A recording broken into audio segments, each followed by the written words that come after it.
Hello, this is Chris Bratt from Eurogamer, joined by Wesley and Paul here. Hello. Who's got a bit of a sore voice, haven't you, pal? Yes, Chris. Anyway, I'm telling you off all the time. Perhaps more importantly, we're having a look at FIFA 18 on the Nintendo Switch, and you're going to get a better look at that in just a second. But you've just had a big interview with one of the producers on this game, and we can talk about how it compares to, I guess, the other console versions. Yes. A little bit. All right, let's switch up the camera angle so you can see this in action. All right, so unfortunately we can't get any direct capture, so we're going to do some old school over-the-shoulder stuff here. Right, Wes, tell me about FIFA 18 on the Nintendo Switch. Right, well, the first thing you'll notice is it is not the same game as FIFA 18 on the PS4, Xbox One or PC. Okay. It's completely custom built, so it's not Frostbite, and it's also not the Ignite engine. Which was the rumour going around originally. Yeah, right? Which is the one that they were using.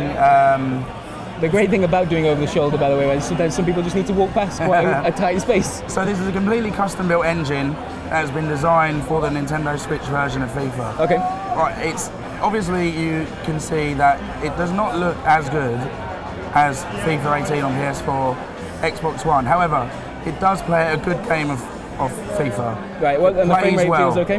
Yep, so the frame rate is 60 frames per second. Okay, that's vital, I have right? confirmed that with the developer. And undocked, it runs at 720p resolution. Okay. Docked, it runs at 1080p. Okay. But across the board, in any situation you play this, whether you play it on the bus, on a plane, whatever, you're getting a 60 frames per second FIFA, and that is important. I feel really bad for making you say so many words right now.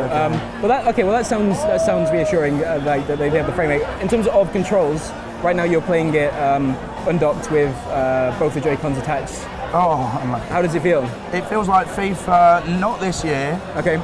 It doesn't feel quite like FIFA last year. It feels somewhere in between to me. Okay. So it doesn't have the new animation system of FIFA 18 on PS4, Xbox One and PC. However, it does have some of the new controls and mechanics. For example, it's got the new hard tackle. Right. And it's got the new crossing system.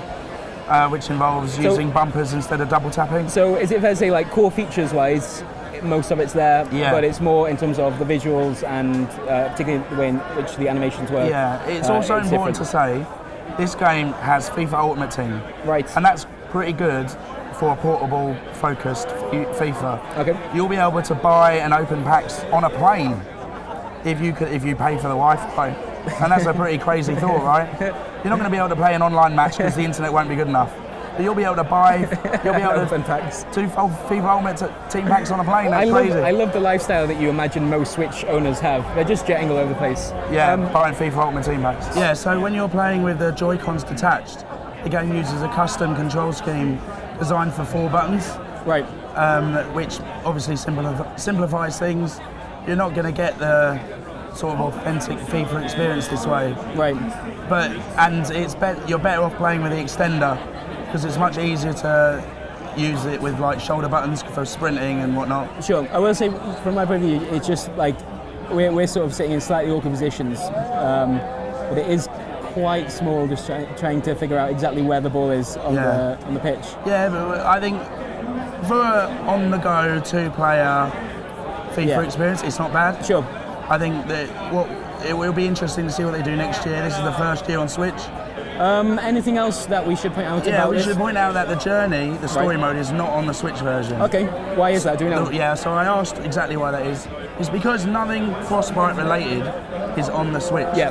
Because Frostbite is not on the Switch. Sure. And the journey is built using the Frostbite engine. Yeah, you can see that. So it simply can't be in the game because Frostbite isn't on the Switch version of the game.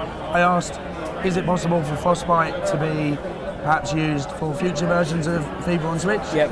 And the producer said, we'll leave the door open to that. Okay, all right. It's not a closed door situation. Yeah. So maybe, no promises. Sure. No journey, nothing Frostbite related is in this game. Okay, cool. So I guess our main takeaway is fairly pleased with like how it plays in terms of the frame rate and how it feels actually with the controller in hand.